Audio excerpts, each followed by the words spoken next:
Welcome back to TYT Sports. Let's Talk Tactics is back, and I am delighted to be here in a bigger and better studio to document the lineups for this weekend's action. Manchester United will host Liverpool. What a game it is going to be, and what a game to come back for tactics here on TYT Sports. So I'm going to talk about the lineups and how both teams can try and exploit each other based on the couple of games we've had to show their weaknesses, their talents, everything else. Looking forward to talking about this, so let's talk some tactics. So looking here, this is the lineup that I imagine Manchester United will start with against Liverpool. Only one change you will notice from the team that lost to Swansea 2-1. And that, for me, I think will be David De Gea back into the lineup. Some people may agree, some people may disagree. I personally think that Romero is not a good enough goalkeeper for Manchester United, just in my own personal opinion. I think if De Gea is ready and focused, he'll look to have a good game against Macedonia for Spain. And he's said that he's ready to start playing his football again. I think when you've got someone that talented, no matter your views on his loyalty through the transfer window or everything else, he's still a fantastic goalkeeper. And if Manchester United want to compete with the best teams in the Premier League, you need De Gea back in goal. So the lineup, they're back four.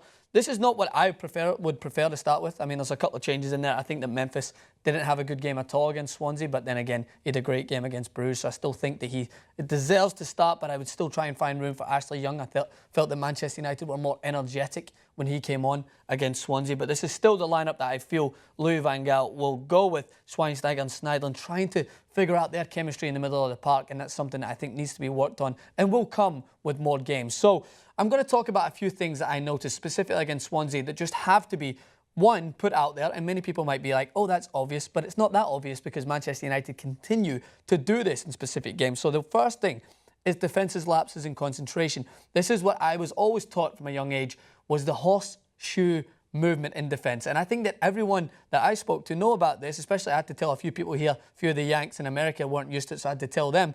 But it's when one fullback pushes up, the other fullback tucks in. I talked about it many tactics last year.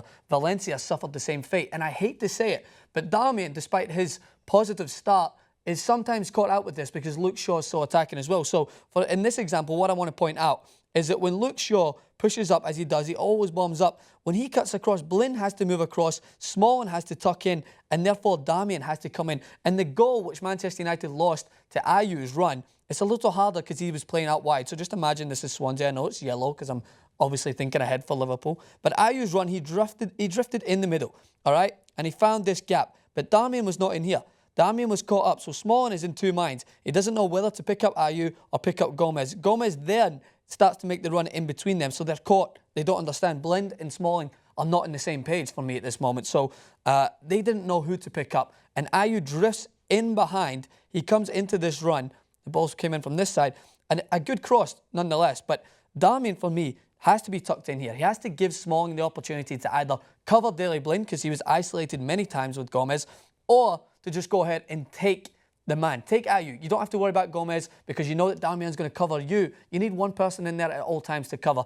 Obviously, you could talk about whether Sneijderlin or Schweinsteiger gets back in time to add some more numbers in there. But for me, speaking from a defending standpoint, you need to always have someone in there to cover. And when Shaw is so attacking, especially on that side, Blin has to be prepared to step out. Smalling has to tuck in. Darmian has to come back in as well. And I understand it's a little bit harder with Manchester United's attacking approach because Juan Mata isn't exactly the defensive type, so you're not expecting him to come all the way back in there and cover. But this isn't the only instance that I've seen Manchester United, their back four, way out of sync. There was a specific example, if you remember, Gomez turned Daley Blind inside out and then hit the post. This was because Chris Smalling and Daley Blind, as I just mentioned there, not on the same page. For that example, the ball found its way into Gomez. Too easy, obviously. I think that Sneijderlin and Schweinsteiger have to figure out which person's going to cover because Smalling doesn't understand what he has to do, so he steps out and he tries to win the ball in here. And Daley Blind's caught back, Darmian's caught back, and Shaw's cut back. And before you know it, Smalling's trying to sprint back into this area, and that was when Daley Blind was left isolated with Gomez in this box. Now, you may wonder, why am I talking about all this? Why am I talking about all this defensive problems against someone like Gomez? Because if you know Liverpool, their main threat's Benteke. Benteke is very similar to Gomez with those diagonal runs in behind. Although they won't have Coutinho, we know he's suspended, they still are going to try and utilise that because when they played that way, specifically against Arsenal, they looked threatening because Benteke is a physical presence. He is quick. And for me, Daley Blind and Smalling are two of the, I would say, the main focus points of weakness in Manchester United's defence.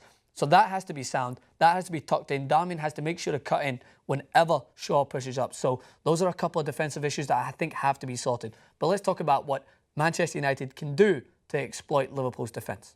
So from an attacking standpoint, for me, there's a couple of issues. One thing is Memphis Depay was far too telegraphed in his movement against Swansea. I feel that I think they did a good job of understanding that Memphis is always going to cut in onto his right foot, and when he does that, all they have to do is double team him. But when you notice against Bruges, Memphis still did this on several occasions. But how did Manchester United find those seams? Because I think that Herrera, Mata and Depay were all moving and interchanging in those positions, so it made it a lot easier for gaps. So if you remember against Bruges specifically, whenever Depay would get the ball in this area, Anders Herrera would try and find that run in behind, specifically against Bruges for the first goal. Depay cuts in here. Herrera makes this darting run across. And what this does is this drags the midfielder if he's covering.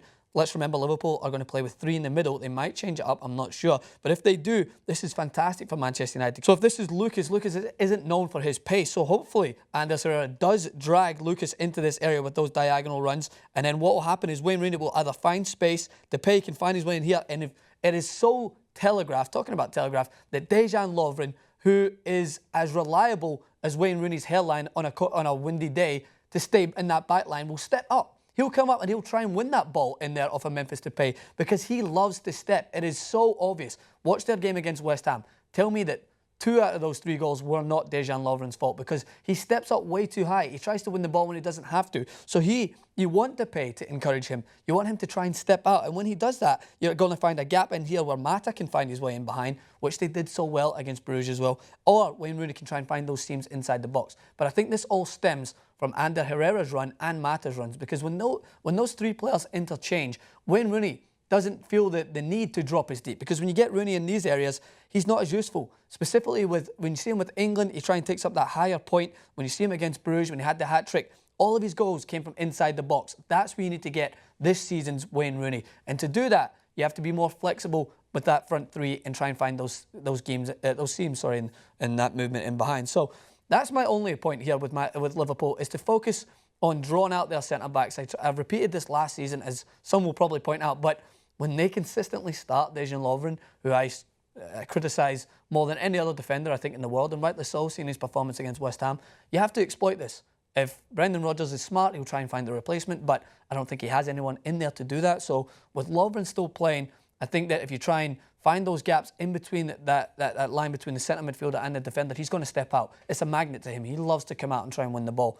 So when he steps out, find those seams, and I guarantee Manchester United have a couple of goals in there. So per request from everyone back in TYT, I want to give my prediction at the end of every clip. So I think that in this game, I think Manchester United will come away with a 2-1 victory. I don't trust the defence enough to not concede a goal, but I do think that Manchester United will come away with the 3 points with a 2-1 victory. Goals from Rooney and Mata are going to be my prediction right there. Now that's it for Manchester United. Let's talk about Liverpool, and I'm going to reiterate a couple of the points that I just mentioned in terms of Manchester United's weaknesses. They're clear to exploit. The fact is that Daley Blind, I think, is a makeshift centre-back. I don't think he should be playing centre-back. I prefer him either in defensive midfielder or in a full-back role. But whilst Louis van Gaal continues to play him, Liverpool have to exploit this, and through the exact same process that Swansea did. Now, they don't have Coutinho. The wizard, he is a wizard on the ball. He's fantastic with Liverpool. When Liverpool were playing well against Arsenal, they were pressuring them in their own half, and that is where they gave up free passes, which you know Manchester United will do. They try to play it out from there. So if Liverpool keep the pressure high, they'll give themselves a better chance of finding those seams in the back. But the most important player on this field for me, without doubt, is Benteke, because I'm going to use the American term, the best form of defense is a strong offense. So you want to get Benteke to make those similar runs that Gomez done. And I trust that with the likes of James Milner and the likes of eBay, with the likes of Firmino, that they're going to find those gaps and they're going to find those seams in behind. So this is what I imagine Liverpool will start with in the formation, because we do need to understand that Coutinho is not playing. So eBay, I think, will come in there. So the back 4, this is what I imagine Brendan Rodgers is going to go with. But if it was me, scrunch that up like a bit of paper, throw it away until he understands that you cannot just consistently step out. I don't want to put all the blame on Lovren. I don't think that him and Skurt will play well together, and I understand Brendan Rodgers hasn't got a ton of options. But for me, Lovren, specifically against West Ham, I thought he had an okay start to the season. found out there again against a far less worthy opponent in my perspective. Gomez in left. Klein, who I think is doing a pretty good job at right back, will fill in there. And then with the midfield three, it's a hard-working midfield. Not as much creativity as you would like, but Milner, Lucas and Can, I don't think are the main points of weakness. Now, where the problem is the support, but when you get front three, you really need to rely on Benteke to hold up the ball and allow for Milner to get up and allow for Can and Lucas to interchange, whoever's going to sit a little deeper. But Manchester United will find it frustrating, I think, to break down this midfield three. If they do, and they find this area in here, that's where I worry, as I mentioned there, that Lovren will step up. But for me, the idea is to get the balls wide to Firmino and eBay, use their speed and allow them to get the ball into the box for Benteke. When he finds those runs in behind, as we just pinpointed before, these little diagonal runs that go in behind and split Blin, they don't know what to do, Manchester United.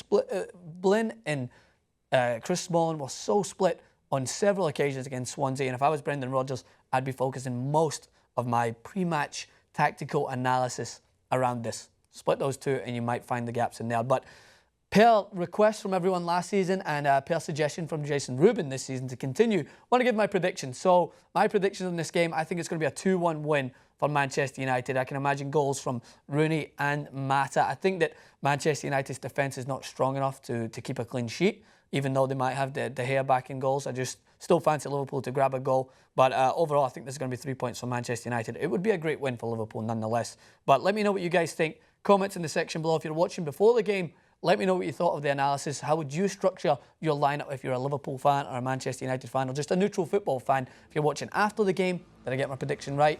Let me know in the comment section below. Follow us on Twitter at Francis_Maxwell and at TLG.